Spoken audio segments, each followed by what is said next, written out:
আব্দুল্লাহ ইবনে আমর থেকে বর্ণিত নবী করিম সাল্লাল্লাহু আলাইহি সাল্লাম বলছেন, এই হাদিসের রাবী হচ্ছেন আব্দুল্লাহ ইবনে আমর। উনি বলছেন যে নবী করিম সাল্লাল্লাহু আলাইহি সাল্লাম বলেছেন, মান সালিমাল মুসলিমুনা মিন লিসানিহি ওয়া ইয়াদিহি। অর্থাৎ আব্দুল্লাহ ইবনে আমর থেকে বর্ণিত নবী করিম সাল্লাল্লাহু আলাইহি সাল্লাম বলেছেন, একজন মুসলমান আরেকজন মুসলমানকে কষ্ট দিতে পারে না। একজন মুমিন আরেকজন মুমিনকে কষ্ট দিতে পারে না। একজন মহিলা আরেকজন মহিলার ক্ষতি করতে পারে না। একজন মহিলা তার পার্শ্ববর্তী বাড়ির ক্ষতি করতে পারে না। আমার নামে বলছেন, পৃথিবীর মানুষ তোমরা বলো, নবী করিম সাল্লাল্লাহু আলাইহি সাল্লাম বলেছেন, একজন মুমিন আরেকজন মুমিনের ক্ষতি করতে পারে না। একজন মুসলমান মহিলা আরেকজন মুসলমান মহিলার ক্ষতি করতে পারে না। একজন মুমিন আরেকজন মুমিনের ক্ষতি করতে পারে না। মান সালিমাল মুসলিমুনা মিন লিসানিহি। অর্থাৎ নবী করিম সাল্লাল্লাহু আলাইহি সাল্লাম বলছেন, একজন মুসলমান তার ভাইয়ের ক্ষতি করতে পারে না। একজন মুসলমান তার বাড়ির পাশে ক্ষতি করতে পারে না।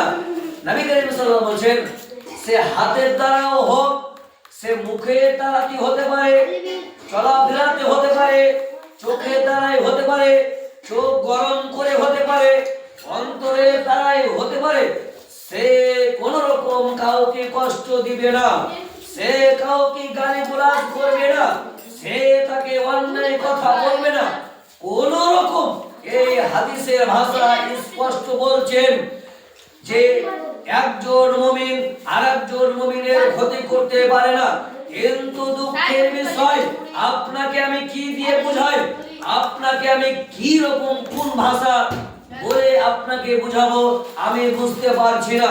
নবী করিম সাল্লাল্লাহু আলাইহি সাল্লাম বলছেন, হাদিসের ভাষা স্পষ্ট, কোন রকম তাকে কষ্ট দেওয়া যাবে না, কোন রকম তার ক্ষতি করা যাবে না, তাকে কোন রকম আঘাত দেওয়া যাবে না, হাতের দ্বারা আঘাত দেওয়া যাবে না, মুখের ভাষা কড়া ভাষা তার সামনে ব্যবহার করা যাবে না। এমনকি স্পষ্ট হাদিসে নবী করিম সাল্লাল্লাহু আলাইহি সাল্লাম বলছেন, আপনি যদি একজন মুমিন আরেকজনের মুমিনের ক্ষতি করেন, তাহলে আপনার ঈমানটা কমজোর হয়ে গেছে, আপনার ঈমানটা দুর্বল হয়ে গেছে, আপনার ঈমানের পাওয়ার কমে গেছে, আপনার ঈমানের ভিতরে কোনো রকম পাওয়ার নেই, আপনার ঈমানটা হারিয়ে গেছে।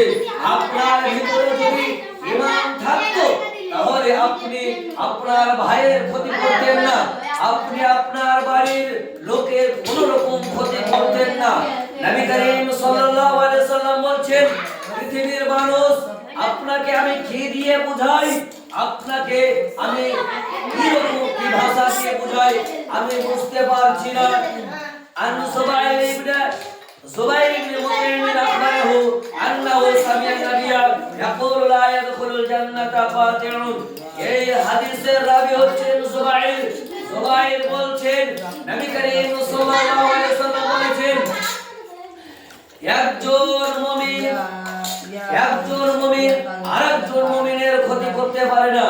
সম্পর্ক, একজন মুমিন যদি আরেকজন মুমিনের ক্ষতি করেন, তাহলে আপনার সাথে যে সম্পর্কটা রয়েছে, যেই ভালোবাসা রয়েছে, যে আপনার মিল মহব্বত রয়েছে, আপনার চলাফেরার সম্পর্ক রয়েছে, এই সম্পর্কটা ছিন্ন হয়ে যাবে, ছিন্ন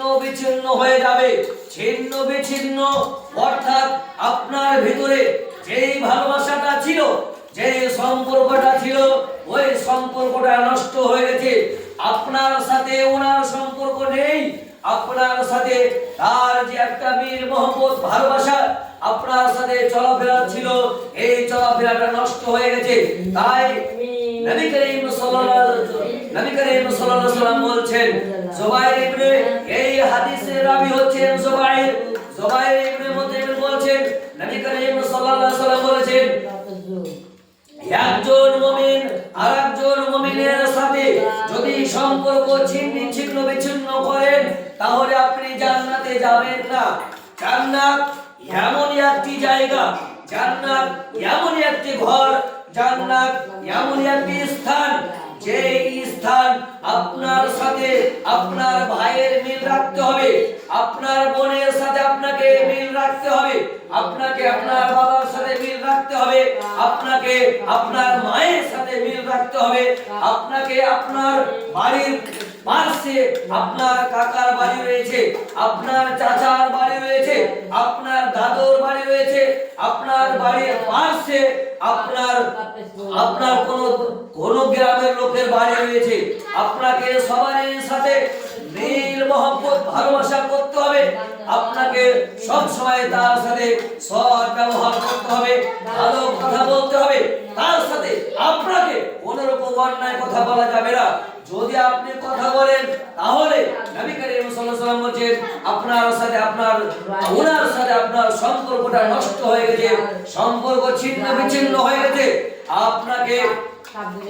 আপনাকে আমি এতটুকু বলতে চাইছি, যদি আপনার সম্পর্ক নষ্ট হয়ে যায়, ছিন্ন বিচ্ছিন্ন হয়ে যায়, সম্পর্কের মধ্যে যদি কোন রকম ইঞ্চি পরিমাণ ত্রুটি থাকে তাহলে আপনি জান্নাতে যাবেন না। নবী করিম সাল্লাল্লাহু আলাইহি ওয়াসাল্লাম বলেন আপনি যতক্ষণ পর্যন্ত আপনার সম্পর্কটা গাঢ় না হবে বা আপনার সাথে সম্পর্কটা যতক্ষণ পর্যন্ত ভালো না হবে, আপনার কোনো মিল মহব্বত, ততক্ষণ পর্যন্ত আপনি জান্নাতের হকদার হতে পারবেন না, আপনি জান্নাত যাওয়ার আশা করতে পারবেন না, আপনি জান্নাত যেতে চাইবেন না, জান্নাত যাওয়ার আপনার কোনো রকম অধিকার নেই। নবী করিম সাল্লাল্লাহু আলাইহি ওয়াসাল্লাম বলেন عن زبير بن مطعم أخبره أنه سمع النبي يقول لا يدخل الجنة قاطع সম্পর্ক ছিন্ন বিচ্ছিন্নকারী জান্নাতে যাবে না। সম্পর্ক ছিন্ন বিচ্ছিন্নকারী, সম্পর্ক যদি আপনি নষ্ট করেন, সম্পর্ক যদি আপনি ত্যাগ করেন, সম্পর্ক যদি আপনি ছুড়ে ফেলেন তাহলে আপনি কোন রকম জান্নাতে যাবেন না। তাহলে আমরা বুঝতে পারলাম নিচে দিয়ে যাব। আরেকটি হাদিস বলছি আপনাদের সম্মুখে, আন সুফিয়ান ইবনে আব্দুল্লাহ আল-তাকাবি قال قلت يا رسول الله قل في الاسلام قولا لا اسال عنه احدا معك بحديث ابي اسامه واذا قال قل امنت بالله فاستقم। এই হাদিসের রাবি হচ্ছেন সুফিয়ান ইবনে আব্দুল্লাহ। উনি বলছেন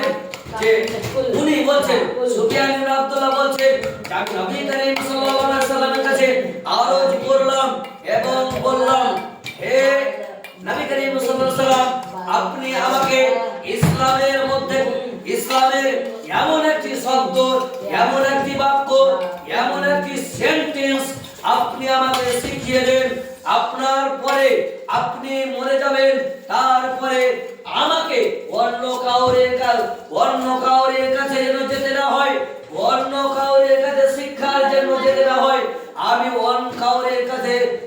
কাউরের কাছে শিক্ষার জন্য আমাকে যেন যেতে না হয়।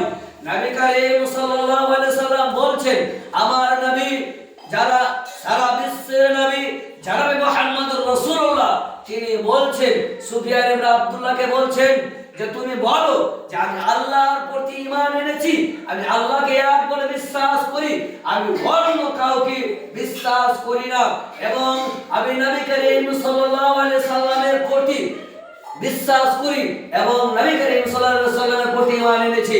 তাহলে আমরা এই হাদিস থেকে বুঝতে পারলাম সুফিয়ান ইবনে আব্দুল্লাহ বলছেন নবী করিম সাল্লাল্লাহু আলাইহি সাল্লামকে, হে নবী আপনি মরে যাবেন, আমরা কার কাছে শিক্ষার জন্য, আমরা কার কাছে শিখব, আমরা কার কাছে শিক্ষা অর্জন করব, আমরা কার কাছে ইলম হাসিল করব? সুফিয়ান ইবনে আব্দুল্লাহ বলছেন, হে সুফিয়ান ইবনে আব্দুল্লাহ, নবী করিম সাল্লাল্লাহু আলাইহি ওয়াসাল্লাম বলেন, হে সুফিয়ান ইবনে আব্দুল্লাহ তুমি বলো যে আমি নবী আল্লাহর প্রতি, আমি এক আল্লাহর প্রতি ঈমান এনেছি, আর নবী করিম সাল্লাল্লাহু আলাইহি ওয়াসাল্লামের প্রতি ঈমান এনেছি, আমি এক আল্লাহকে বিশ্বাস করি, অন্য কাউকে বিশ্বাস করি না, এবং নবী করিম সাল্লাল্লাহু আলাইহি ওয়াসাল্লামকে বিশ্বাস করি। তাহলে আমরা এই হাদিসের মাধ্যমে বুঝতে পারলাম নবী করিম সাল্লাল্লাহু আলাইহি ওয়াসাল্লাম সুফিয়ান ইবনে আব্দুল্লাহ বলছেন যে আমি নবী করিম সাল্লাল্লাহু আলাইহি ওয়াসাল্লামকে বললাম, হে আল্লাহর রাসূল, অর্থাৎ সুফিয়ান ইবনে আব্দুল্লাহ নবী করিম সাল্লাল্লাহু আলাইহি ওয়াসাল্লাম বলছেন, হে আল্লাহর রাসূল, আপনি আপনার পরে আপনার পরবর্তী অর্থাৎ নবী করিম সাল্লাল্লাহু আলাইহি ওয়াসাল্লাম আপনি যে মরে যাবেন, তো আমরা কার কাছে শিখবো? তখন নবী করিম সাল্লাল্লাহু আলাইহি ওয়াসাল্লাম বললেন, তুমি সুফিয়ান ইবনে আব্দুল্লাহ, তুমি কি বলছো? কি তুমি বলো যে আমরা আল্লাহর প্রতি ঈমান এনেছি, আল্লাহ ছাড়া অন্য কাউরের প্রতি ঈমান আনিনি, এক আল্লাহকে বলে আমরা বিশ্বাস করি, এক আল্লাহর প্রতি ঈমান এনেছি আর নবী করিম সাল্লাল্লাহু আলাইহি ওয়াসাল্লামের প্রতি ঈমান এনেছি। তাহলে আমরা এখান থেকে বুঝতে পারলাম সুফিয়ান ইবনে আব্দুল্লাহ বলছেন যে আমি নবী করিম সাল্লাল্লাহু আলাইহি ওয়াসাল্লামকে বললাম, হে আল্লাহর রাসূল, আপনি আমাকে এমন একটি বাক্য শিখিয়ে দেন, এমন একটি সেন্টেন্স শিখিয়ে দেন যেই বাক্যটি, যেই সেন্টেন্সটি আপনার পরে আমাদের অন্য কাউরে কাছে যেন শিক্ষার জন্য না হয়। এবং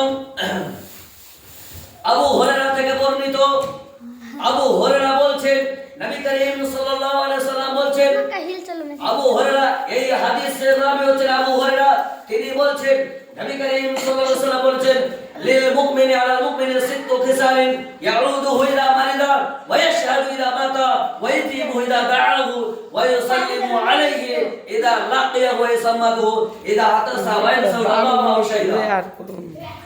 আবু এই হাদিসের রাবী হচ্ছেন আবু হুরায়রা। আবু হুরায়রা থেকে বর্ণিত নবী করিম সাল্লাল্লাহু আলাইহি ওয়াসাল্লাম বলেছেন যে একজন মুমিনের প্রতি আরেক মুমিনের 6টি হক রয়েছে। একজন মুসলমানের প্রতি আরেকজন মুসলমানের প্রতি 6টি হক রয়েছে। একজন মহিলা মুমিন আরেকজন মহিলার প্রতি 6টি হক রয়েছে। নবী করিম সাল্লাল্লাহু আলাইহি ওয়াসাল্লাম বলছেন, এক নাম্বার হচ্ছেন কি লিল মুমিনি আলাল মুমিনি সিত্তু খিসালিন, অর্থাৎ এক মুমিনের প্রতি আরেক মুমিনের 6টি হক রয়েছে।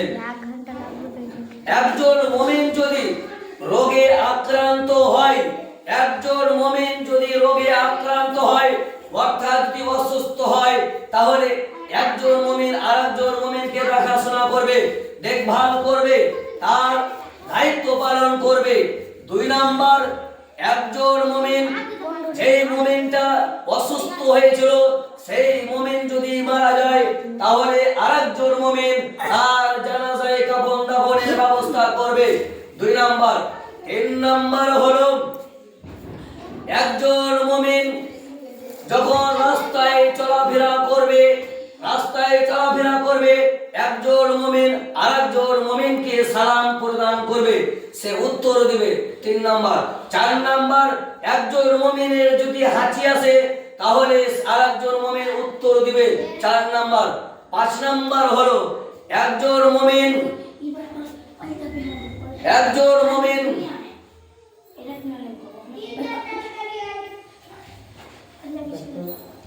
যাই হোক, নবী করিম সাল্লাল্লাহু আলাইহি ওয়াসাল্লাম বলেছেন, আবু হুরায়রা থেকে বর্ণিত যে একজন মুমিন আরেকজন মুমিনের প্রতি 6টি হক রয়েছে।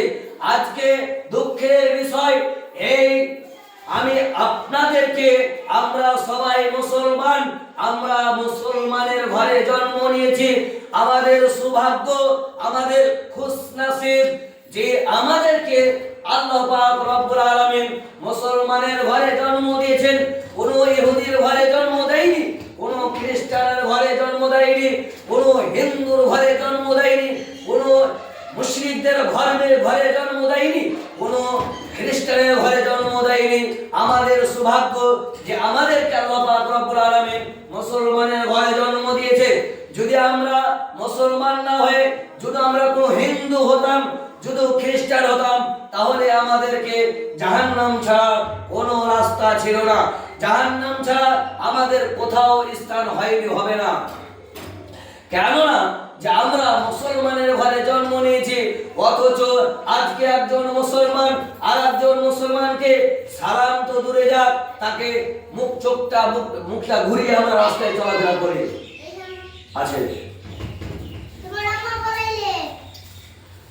যাই হোক, আমি এখান থেকে বক্তব্য ইতি করছি। আসসালামু আলাইকুম ওয়া রাহমাতুল্লাহি ওয়া বারাকাতুহু।